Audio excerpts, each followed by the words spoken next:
Hej, jeg vil vise, hvordan man kan spænde de her firkanter op. Jeg har taget sådan en helt almindelig kasse, og så har jeg lavet et stykke papir, som er 16 x 16, helt kvadratisk.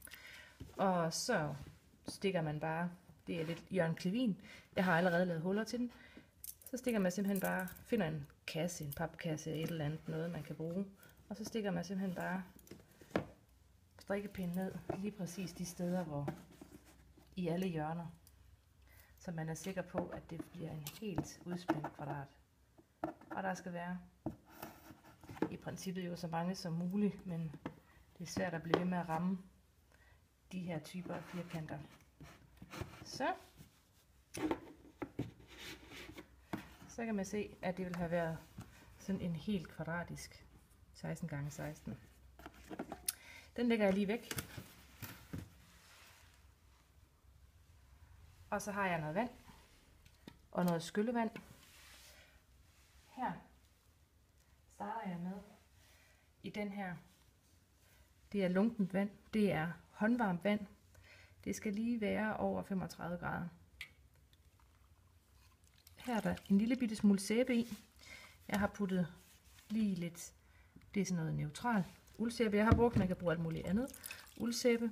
En lille bitte dråbe, der må ikke være særlig meget.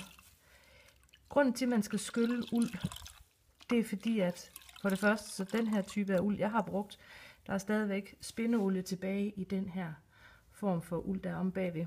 Og det vil sige, at det er lidt stivere. Bagefter så skyller jeg det. Det man får ud af at skylle uld, det er, at ulden bliver genfødt, kan man sige. Det finder den nye form og finder sig til rette i den nye form. Både i den udspændte firkant, men også således, at garnet her, som nu er strikket jo, der finder det på plads og får det her bløde, flade, rigtige udtryk. Man kan sige, at man kan faktisk aldrig nogensinde betegne noget som færdigt. Uld er aldrig færdigt, før det har været første gang skyllet.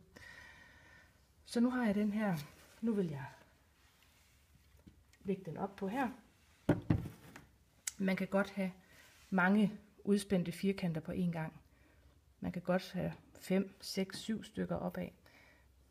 De kan godt tørre oven på hinanden, særligt hvis man måske har et varmt fyrrum eller et varmt badeværelsegulv eller et eller andet, så tørrer de fint. Så spænder jeg dem ud på her, og igen, man kunne også selvfølgelig stryge dem lige, men hvis man stryger, presser på ulden, så bevarer man ikke den her lækre bløde og lidt mere sådan fluffy udtryk på ulden. Så spænder jeg det ud og lader det være, trækker det ud i den facon det skal være. For nogle af jer vil det sandsynligvis være sådan, at det er blevet en mindre firkant end 16 x 16. Hvis I kan se, at alle jeres firkanter i princippet er meget små, så laver I bare en 15 x 15. Det er så enkelt som det her, og så bliver man bare ved med at putte nye firkanter ovenpå. Jeg har en her, som lige er. Den er blevet vasket og er våd, så den skal bare lige lægges ovenpå. Og så kan man se, det er bare at blive ved med at placere. Man skal lige sørge for, at man får den rigtige lige i hjørnet af den. Og her. Og her. Sådan lægger man alle firkanterne ovenpå. Jeg lægger alle de 8, som midten udgøres af, herop. Og så lader jeg dem tørre. Det tager cirka en dags tid. Og så vil jeg sy dem sammen. Så sådan. Her kan man blive ved og lægge ovenpå.